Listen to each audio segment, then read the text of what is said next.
네, 네, 안녕하세요. 소개받은 하나증권 리서치센터 김상만입니다.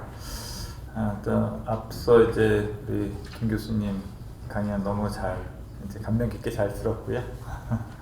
저도 뭐 이렇게 큰 대규모 강연을 많이 해서 뭐 잘 못하지만 어쨌든 저는 채권 시장 전체보다는 약간 이제 회사채 시장과 관련된 부분에 관련된 말씀을 좀 오늘 지금 드리도록 하겠습니다.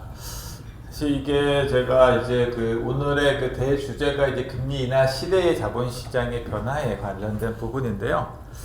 이제 파트 1 이제 제목을 약간 좀 자극적으로 뽑았습니다. 뭐 제가 워낙 이제 소속된 데가 이제 증권사다 보니까 저희는 좀 약간 이제 제목으로 어그로를 좀 끄는 습관을 버리지 못하고, 근데 이제 뭐 이런 일이 있지 않겠죠. 그래서 앞서 김 교수님도 단기적으로는 금리가 좀 이제 급등했다가 추세적으로는 뭐 하락할 수밖에 없다. 뭐 전적으로 저도 뭐 공감을 하는데, 이 채권 시장 특히나 이제 자본 시장의 속성이 항상 보면은 기대를 먼저 선반영해서 가격이 먼저 이제 가버리는 경향이 있었고, 특히나 이제 이번 금리 인하 사이클에서는 그런 현상이 더 심했던 것 같습니다. 그래서 지금도 어제도 이제 미국 국지 10년 금리가 이제 약간 오르면서 끝났는데, 추석 이후로 미국 10년 국채 금리가 50bp, 0.5%나 이제 상승을 했거든요.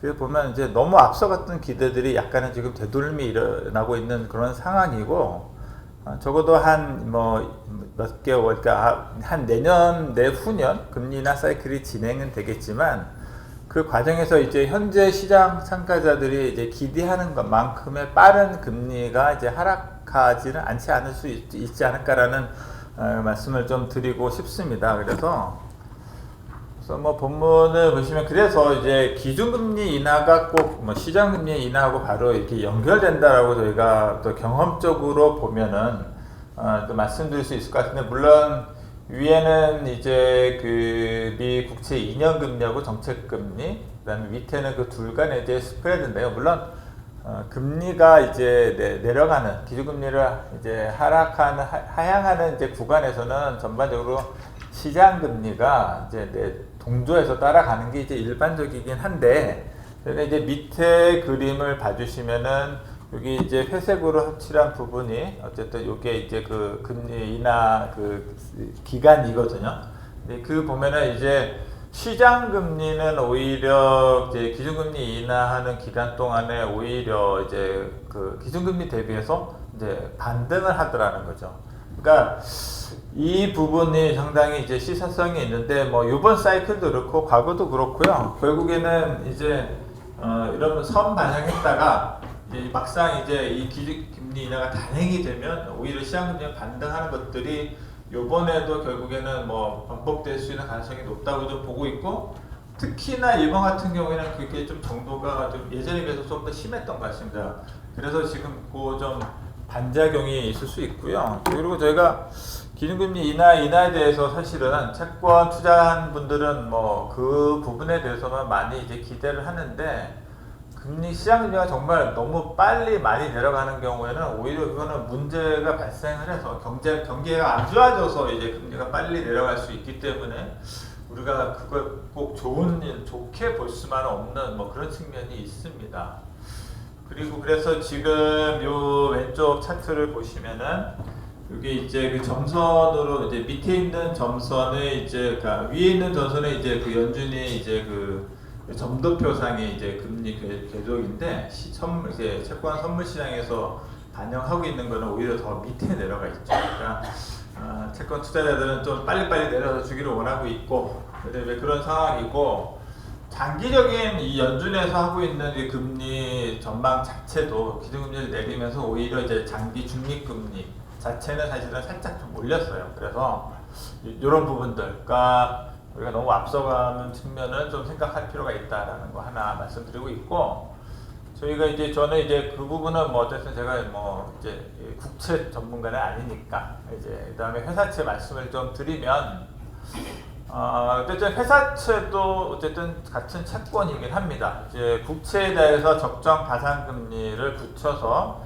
이제 그 최종 이사채 금리가 이제 결정되는데 이 사이클을 이제 결국은 같이 이제 동행하기는 하는데 또 회사채도 지금 보면 이제 특징적인 게 요 최근에 보시면 항상 이제 기준금리 인하 사이클에서는 기준금리에 가서 이렇게 거의 좀 가까이 이제 접근하다가 이제 다시 확대되고 하는데 요번에는 사실 특징적인 게 뭐냐면 이런 2000년 이후에 처음으로 회사채 금리가 기준금리를 하향 돌파를 했습니다. 그러니까 제 기억으로 어쨌든 뭐 처음 있는 일이고 이것도 결국은 앞서 말씀드렸던 그런 앞서간 기대 그런 것들이 좀 적용이 되고 있고 그래서 최근에 보면은 저희가 이제 회사채 신용 스프레드가 좀 확대가 되고 있습니다. 뭐 국내적으로 신용 이슈나 그런 게 전혀 없음에도 불구하고 너무 이제 가격 부담, 레벨 부담이 커진 그런 거 인해서 이제 반등을 하고 있고요. 스프레드가.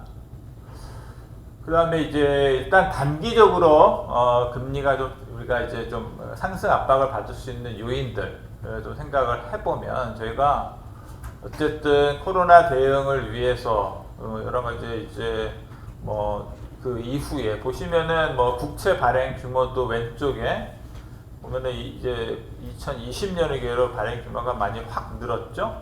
오른쪽은 이제 공사채들의 발행 추이입니다. 공사채도 20년 이후로 발행 규모가 많이 늘었습니다. 그래서 저희가 이제 경기 방어나 아니면 금융시장 안정화를 위해서 여러 가지 이제 집행을 하면서 그 부분이 이제 그런 것들이 이제 전체적인 뭐 경기라든가 시장 안정에는 많이 도움이 됐기는 했는데 그 결과로 이 청구서가 이제 결국에는 이제 채권이 계속 발행이 많아지고 그거를 이제 만기가 되면 차환을 발행해야 되는 부담들이 이제 커진 거죠.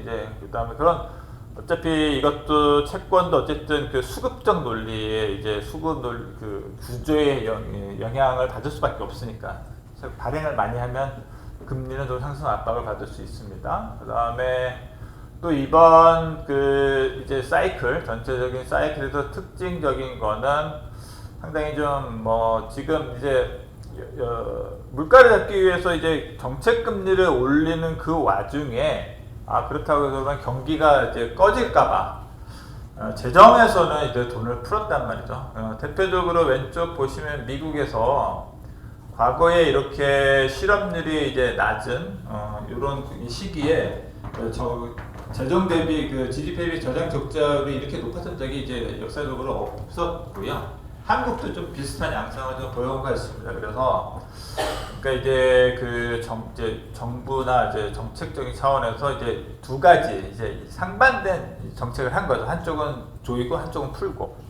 물론 그게 이제 뭐 그렇기 때문에 어쨌든 경기가 좀 연착할 수 있었다라고 뭐 저희가 이렇게 또 사후적으로 평가할 수 있겠지만 어쨌든 그거에 대한 뭐 그 부담은 어쨌든 간에 우리가 청구서는 이제 좀 이제 받고 이제 지불을 해야 된다라는 말씀을 좀 드릴 수 있을 것 같고 그다음에 이제 저는 좀 개인적으로 장기적으로 이제 이거는 뭐 한국 요인이 아니고 글로벌리 이 부분에 대해서도 물론 좀 이게 그 논쟁은 있습니다.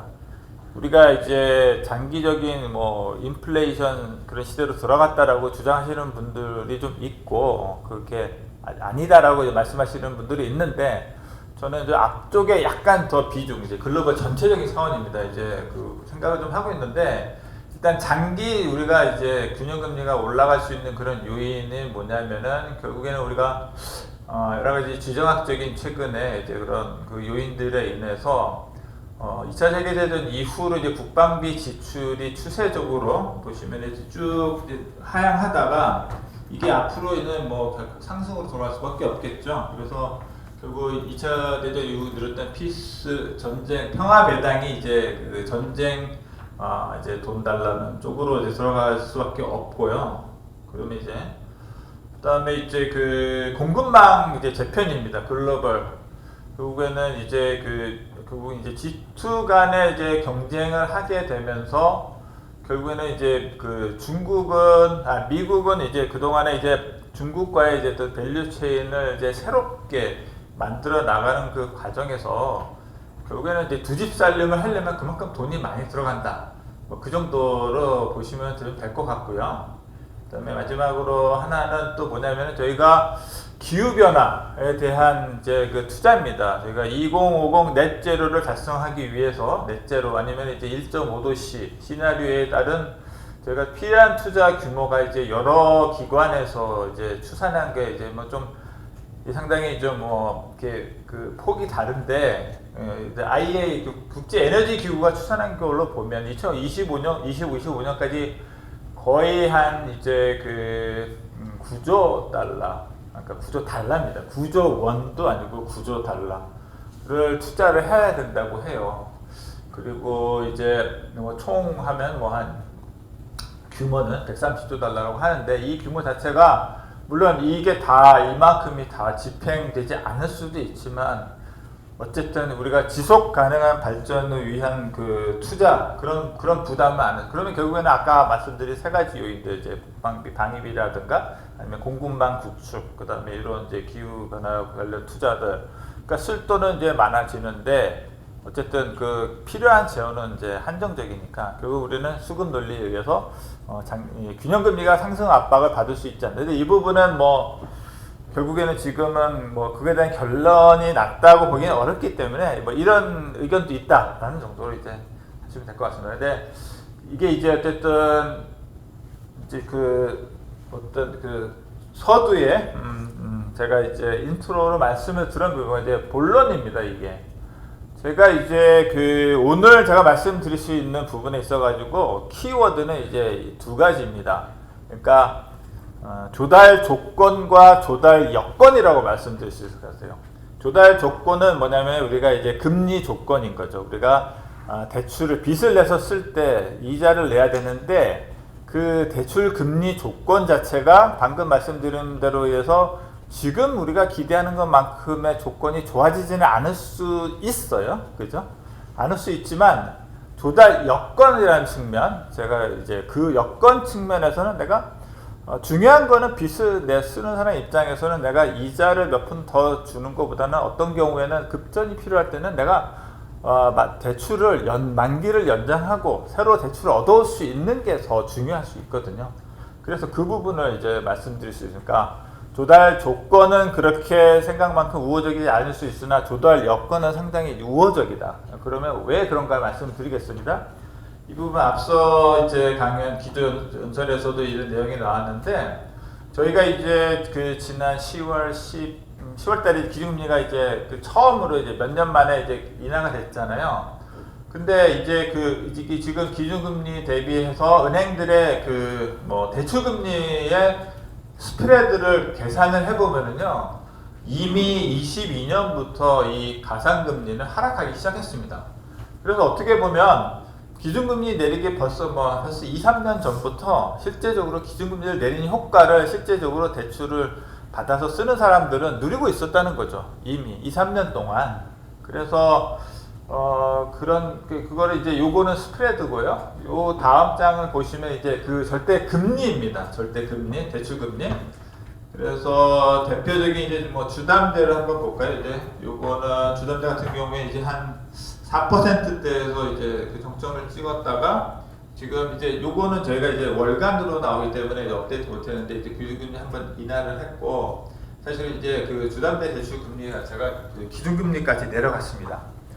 그러니까 이렇게 됐다는 것 자체는 사실은 이제 기준금리라는 건 저희가 금융기관끼리의 어떻게 보면 그냥 아주 이제 은행들 간의 단기 자금, 이제 여유 자금을 주고받는 데 적용되는 금리라고 할 수 있는데 우리가 일반 개인이 대출을 받는데 물론 암만 주택 담보가 있다고 하더라도 그런 금리를 받을 수 있다는 거는 그것도 사실은 역사상 이제 처음 있는 이제 그런 환경이고요. 그다음에 이제 금융 여건을 볼까요? 지금 제가 여건을 말씀드렸잖아요. 유동성이 시중에 돈이 참 많이 풀렸습니다. 그래서 올해 3월 기준으로 해서 이제 M2 통화량이 이제 그 금액 기준으로 월간 역대 최대 폭으로 증가를 했다고 합니다. 그리고 이제 미국 같은 경우를 보더라도 여러 가지 기관에서 그 산출하는 금융환경 지수라는 게 있는데 이 선이 내려가면 내릴수록 이제 유동성 환경이 이제 우호적인 건데 미국도 뭐 기준금리를 뭐 올렸지만 금융 환경 여건 자체는 상당히 이제 우호적이고 좋았다는 거죠. 그래서 유동성 측면 금융 여건은 그랬고요. 이제 해외 시장을 볼까요? 해외 시장도 이제 저희가 미국 회사채 신용 스프레드 보시면은 일단 이게 이제 녹색이 이제 투자 적격 등급, 그다음에 회색이 하이힐드입니다. 양쪽 축이 다르니까 하는데 지금 IG가 IG가 이제 투자 적격 등급, 하이힐드는 이제 투기 등급인데 이제 IG가 한 0.78% 정도, 0.8% 정도. 그다음에 이제 하이힐드는 한 4% 정도 이제 가상금리가 그 정도 형성이 되고 있고. 미국 같은 경우에 또 보시면은 요게 이 그림자가 연준의 총 자산 추이입니다. 그때 이제 코로나 대응을 위해서 자산 규모가 급속하게 늘어났는데 요때 보면은 이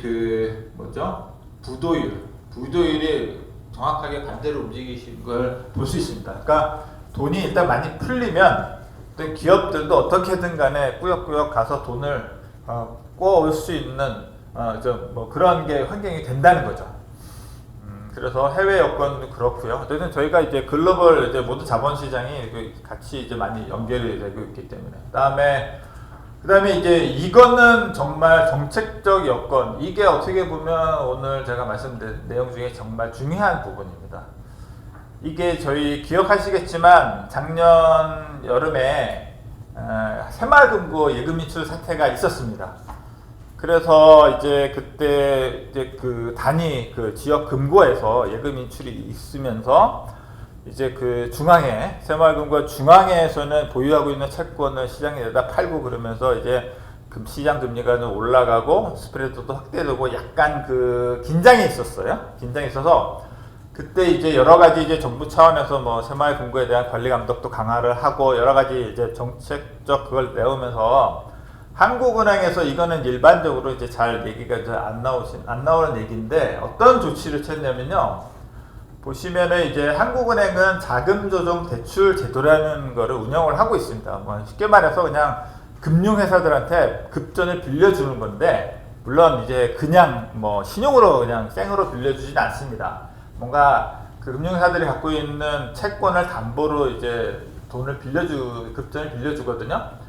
근데 이제 그때 한국은행이 작년 7월에 어떤 개편을 했냐면은 우선 그 담보로 인정해주는 채권의 범위를 확대를 했습니다. 그래서 그 이전에는 국채나 뭐 통한채 뭐 그리고 이제 특수채 같은 아주 초우량만 해다가 회사채까지도 담보로 인정해주겠다라고 이제 바꿨어요. 담보를 이제 범위를 확정을 했고. 그 다음에 더 중요한 거는 이제 그 급전을 대출해 줄 수 있는 금융회사의 범위를 그 이전에는 이제 그냥 은행들에 대해서만 해줬었는데 비은행 예금 취급 기간, 그래서 보시면 상호저축은행, 뭐 신협, 농협, 수협, 뭐 산림조합 및 새마을금고까지도 문호를 개방했습니다. 그래서 이게 기억하시겠지만 작년 3월에 이게 미국에서 그 지방은행 이제 예금 인출 사태가 있었잖아요. 그때 이제 미국은 어떤 조치를 취했냐면은 이제 지방은행들이 이제 미 장기 국채를 가지고 있는데 금리가 뜨면서 그 채권 가격이 이제 하락을 했는데 그거를 그냥 가지고 오면 내가 그 액면으로 해서 액면 인정하고 어쨌든 대출해주겠다라는 그런 조치였거든요. 그래서 그런 그 조치의 어쨌든 한국판 버전이라고 보시면 될 것 같습니다. 그리고 이제 그러면은 일단 그거는 나중에 좀 더 말씀을 드릴게요.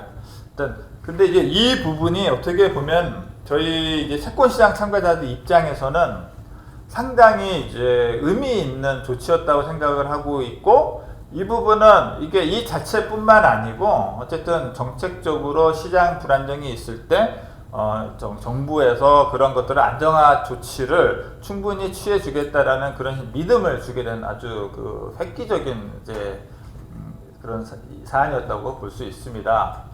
그리고 이제 그 기업들의 조달 요건을 이제 말씀을 드리면, 아까 이제 김 교수님이 이제 우리나라 뭐 가게도 돈이 많고 이제 기업들도 어떻게 보면은 대기업들 위주로는 이제 그 오히려 뭐 대출보다 순현금 상태 뭐 그렇잖아요. 그렇긴 한데 이제 아주 이제 초우량 대기업 그렇고 어쨌든 전체적으로 우리가 일반적 대기업들은 어쨌든 그 외부에서 타인 자본을 이제 제출을 받아서 써야 하는 그런 이제 상황인데요.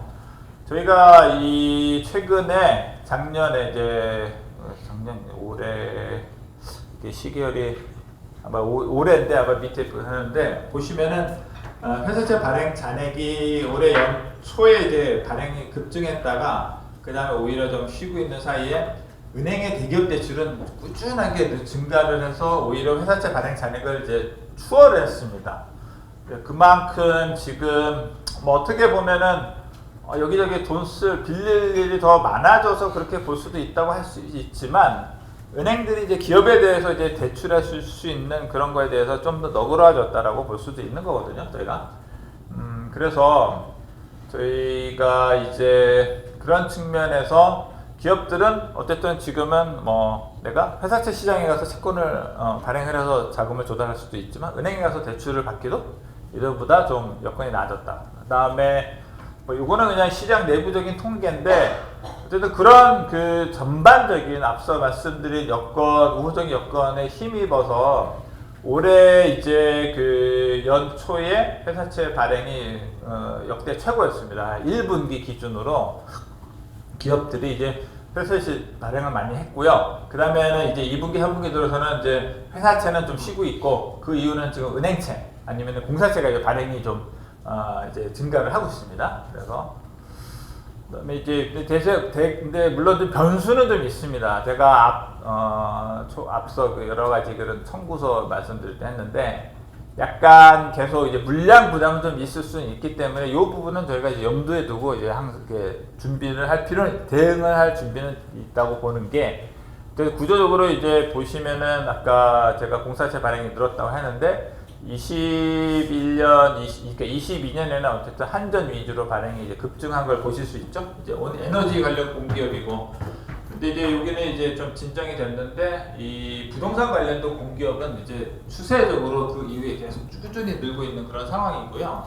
그래서 정부도 아예 뭐 공공기관 중장기 부채 비율 자체를 현실적으로 수정을 해서 이제 상향을 한 바 있습니다. 그리고 또 공사채 발행이 많은 것도 문제지만 최근의 특징이 뭐냐면 발행 만기가 좀 짧아졌어요. 과거에는 전통적으로 공사채가 한 10년, 20년 그러니까 초장기 채권도 많이 발행했는데 희한하게 코로나 이후로 발행 만기가 매우 짧아졌습니다. 그러다 보니까 그냥 한 1, 2년, 2, 3년 내에 만기가 대부분 다 떨어져 버려요. 그러니까 지금 만기 구조를 보시더라도 25년, 24, 그러니까 올해 이제 24, 25, 26에 대부분 그냥 다 집중이 돼버립니다.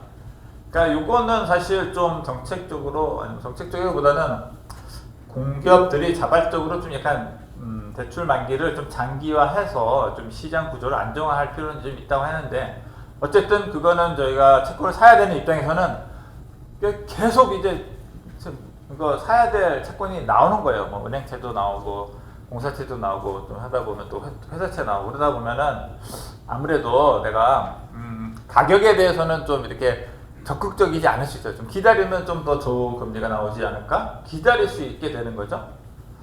그다음에 은행도 마찬가지입니다. 은행도 말씀드렸는데 지금 은행은 보시면은 저희가 이제 가계대출에 대해서 그동안 얘기가 많이 해왔지만 실질적으로 20년 이후에 은행 대출 순감 추이를 보면 가계대출은 뭐 한 22년 초 정도부터 횡보인데 오히려 이제 기업 여신은 꾸준히 증가하고 있어요. 그리고 은행은 사실 분기를 보면 2022년 4분기 빼고는 분기 단위로 그 여신이 감소한 일이 없습니다.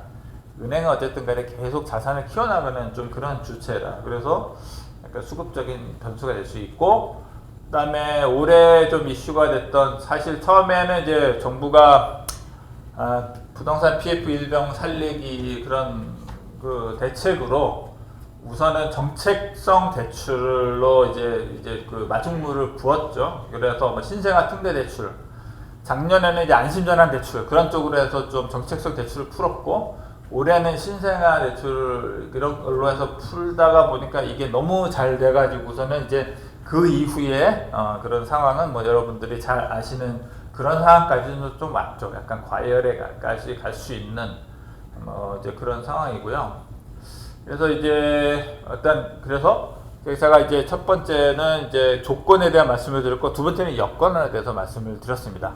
그런데 이제 저희가 회사채를 투자할 때는 어쨌든 신용 리스크를 수반하고, 어쨌든 우리가 암만 시장 금리가 많이 내려가도 우리가 가상 금리 신용 스프레드가 올라가 버리면은 사실은 말짱 소용이 없거든요. 그냥 뭐 금리는 남만 내려가면 이제 내가 채권 금리, 회사채 금리 자체가 올라가 버리면 스프레드가 그건 문제가 없는데, 이제 국내적으로는 뭐 사실 거의 유일한 요인은 사실 부동산 PF와 관련된 이슈인데, 뒤에서 이제 이 위원님이 뭐 자세히 말씀해 주실 거니까 저는 여기에 대해서 이제 자본시장과 관련된 부분만 말씀을 좀 드릴게요.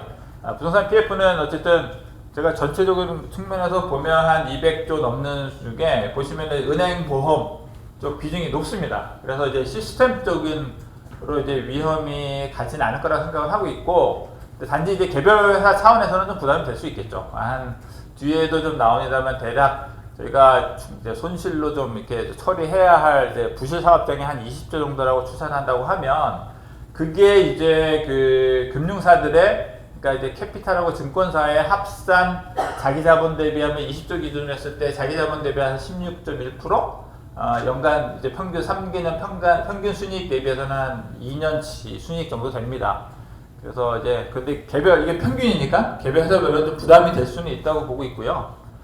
그다음에 이제 저는 이 부동산 PF와 관련해서는 상당히 이 트릴레마 상황이 이때 정부에서 정책적으로 트릴레마 상황이에요. 무슨 말씀이냐면, 이게 이제 정부에서 부동산 PF 구조조정해서 뭐 빨리 충당금 쌓고 뭐 그다음에 경공매 빨리 해서 부실자산 빨리 처리하라라고 주문을 하지만, 실질적으로 그게 빨리빨리 경공매를 처리를 하다 보면 우리나라 PF 사업의 구성상 대주단이 이제 손실을 빨리 인식하면 할수록 그거는 건설사에 똑같이 부담으로 그대로 이제 건설사한테 부담이 갑니다. 그래서 이 PF를 구조조정을 빨리빨리 하면 할수록 건설사는 줄도산이 날 수밖에 없는, 사실 그 딜레마에 있고요.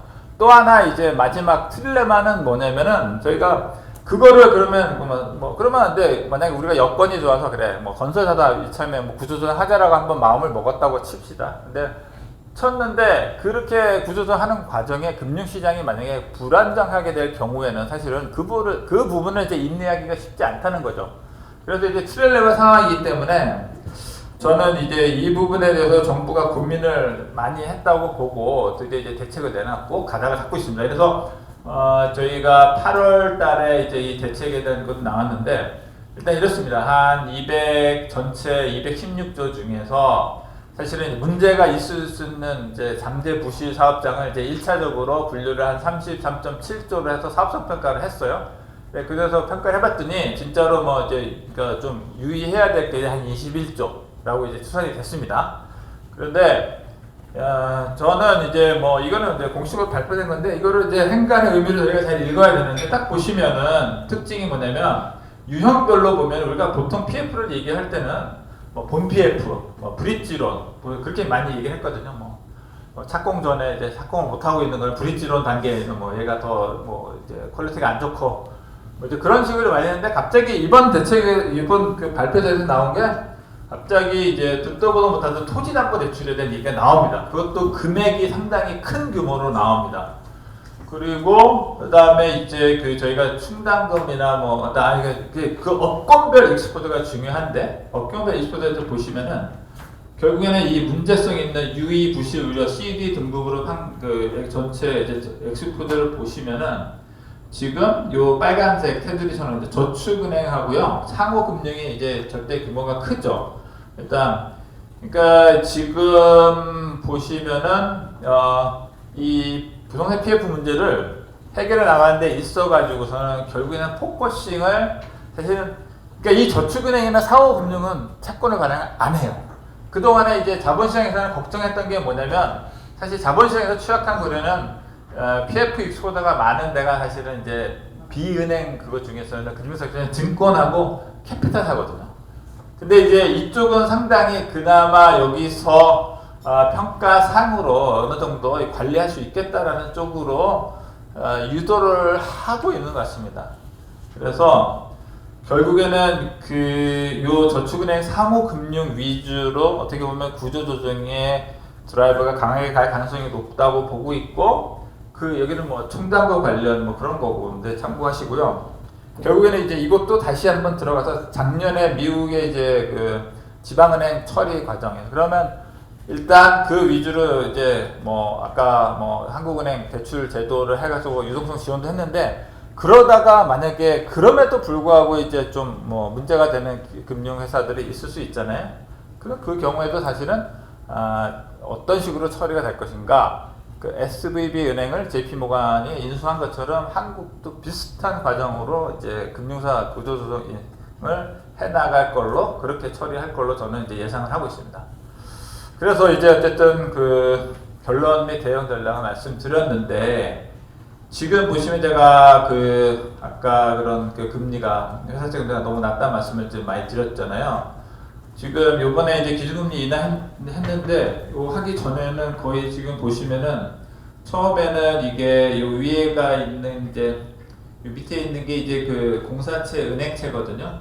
일찌감치 기준금리 밑으로 뚫고 내려갔고, 그 다음 오히려 뭐 그냥 거의 회사채, 여전채도 따라가지고 뭐 기준금리 밑으로 막 갔습니다. 그래서 기준금리 한번 인하하니까 이제 이 부분은 해소가 됐는데, 얘는 아직도 은행채, 공사채 금리가 기준금리보다 낮아요.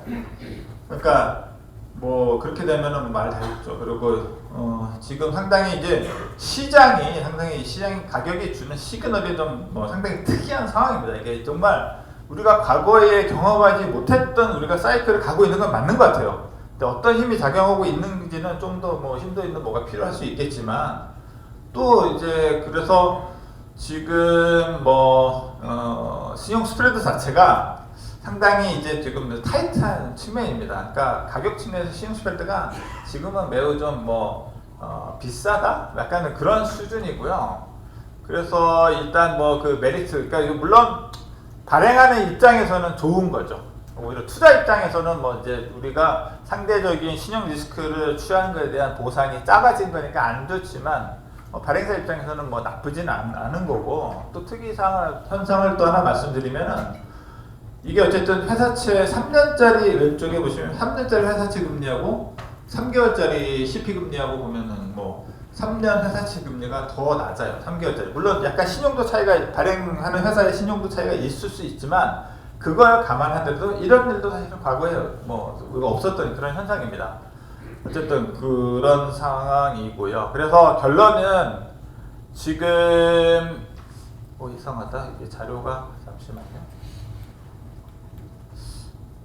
제가 하는 와중에 자료가 빠진 게 있는데, 그거는 그래서 마지막 이제 대응 전략. 그러니까 저희가 오늘의 주제가 기업의 결국은 자금 조달의 패러다임의 전환.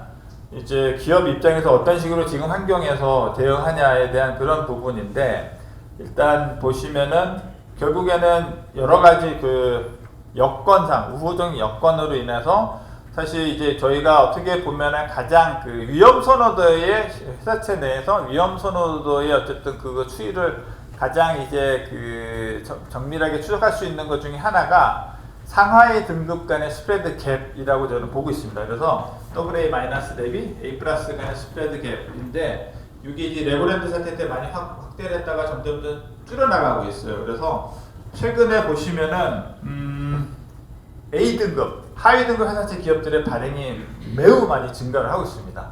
그러면은 지금 어떻게 보면 금리가 계속 내려갈 건데 왜 지금 이렇게 서둘러서 할까요? 어떻게 보면 기업들 입장에서는 금리가 생각보다 많이 안 내려갈 수도 있겠구나, 그냥 지금 할 수 있을 때 하자 라는 그런 생각을 할 수 있을 것 같고, 그 다음에 어쨌든 아까 말씀드렸지만 제가 이제 소속된 증권사들도 어떻게 보면은 사실은 채권을 통한 발행이 많지 않았던 기관인데, 최근 들어서 보면은 정말 채권 발행을 많이 하고 있고 좋은 조건으로 발행을 하고 있습니다. 그래서 기업들 입장에서는 어쨌든 저희가 그 21년, 22년의 그런 금리 수준에 비해서는 금리가 상당히 많이 낮아져 있고 신용 스프레드도 매우 우호적인 그런 여건에 있기 때문에 기업 입장에서는 사실은 뭐 그런 자금이 필요하면은 조달을 미룰 필요가 없는 그런 환경이다라고 이렇게 말씀드릴 수 있을 것 같습니다. 이상으로 제가 발표 마치도록 하겠습니다. 감사합니다.